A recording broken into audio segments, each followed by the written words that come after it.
जगतसिंहपुर जिले में चलित खरीफ ऋतु रे धान फसल आरंभ हो जाइछि। गत मासरे वर्ष को भरोसा करी जमी रे धान बुणी थिले चाषी कूल, किंतु आवश्यक परिमाण रे मौसुमी वर्षा हैला नहीं। जहा किछि वर्षा हैला ताहा केवल खालुआ जमी पाई चाष उपयोगी। प्राय 70% जमी एबे मध्य पड़िया होई पड़ी रहिछि। अन्यपटे केनाल अपरिष्कार भावरे रहिछि। सफाई कार्य ठीक भावरे होई नथिबा हेतु नाଳ पानी शेष पर्यंत पहुंची पारु नाही।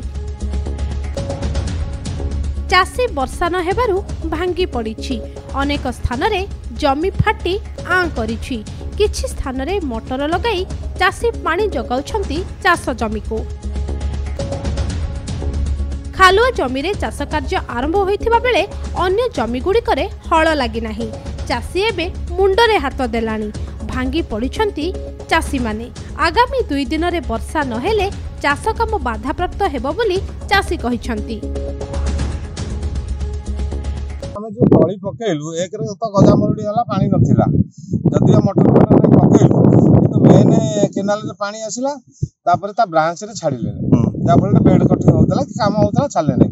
तापर आमे कोन कलु ना कृत्रिम उपाय रे ता चेंज करिकरी खोली थलु ता बंद कर देले। सेही समय रे तळी रे किछि पानी मडेलु, जाफल किछि हेला किछि मरि गेला। चाष कौन करू आगु तो आउरी आमको अंधार देखा गलानी। चाष केमिति ऋण फुण करी जो धान बिहन आनिथिलु तापर से जो गजा मरुडी हला संपूर्ण हबो कि न हबो तळी भी संपूर्ण बोधे कियरि पे हेइ पारे न हेइ पारे। जिल्ला रे चलित वर्ष खरीफ ऋतु रे 86,220 हेक्टर जमी रे खरीफ धान हेबार लक्ष्य रहिछि। सेथि मध्यरु वर्तमान सुधा 12,000 हेक्टर जमी रे बिहन बुणा होई सारिछि। एही जिल्ला रे 50% जमी रे धान रुआ करा जाय, किंतु जुलाई मासरे 277 मिलीमीटर वर्षा आवश्यक थिबा बेले चलित वर्ष जुलाई मासरे जिल्ला रे हाराहारी 132 मिलीमीटर वर्षा रेकर्ड होईछि। सेहीपरि केनाल रे मध्य 800 क्यूसेक पानी परिवर्ते 500 क्यूसेक पानी आसुछि। आसंता सप्ताह भितरे केनाल सफाई करा जिबा परे पानीर अभाव रहिबो नाही बोली जल संपद विभाग पक्षरु कहा जाउछि। 800 क्यूसेक पानी रिक्वेशन करिछु, किंतु प्रैक्टिकल हम पाउछु 500। कारण किछि समस्या रहिछि। हमर बिरिबाटी किशननगर बहुत दळ लागि जाइछि, जाफल पानी बेसी छाड़िया बर्तमान संभव होपे कौटी भांगी जापे। आ केनाल सफासफी आम पानी पंचायत मानक सब हैंडओवर कर सफा करने। अनेक केनाल भी सफा है, कि सफा हाँ बाकी अच्छी। ये 2-3 दिन भर से सब सफा हो। आम आशा कर पानी 2-3 दिन भर सब रेगुलारिटी हो। जो जगतसिंहपुर जो हाराहारी वृष्टिपात जोटा सेटा प्राय 132 मिलीमीटर वर्तमान पर्यंत होइछि, किंतु तार नॉर्मल रेनफॉल जोटा रहिबा कथा जुलाई मास रे 277 आ मध्ये 10 दिन बाकी अछि।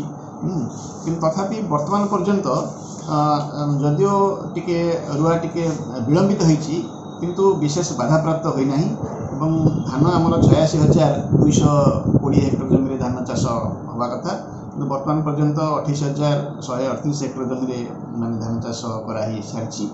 एवं चाष कार्य मध्य अब्याहत रहिछि। माने सेमती जलाभाव जोगुरु सेमती कोनसी समस्या कोनसी जगह अद्यावधि उपजी नाही।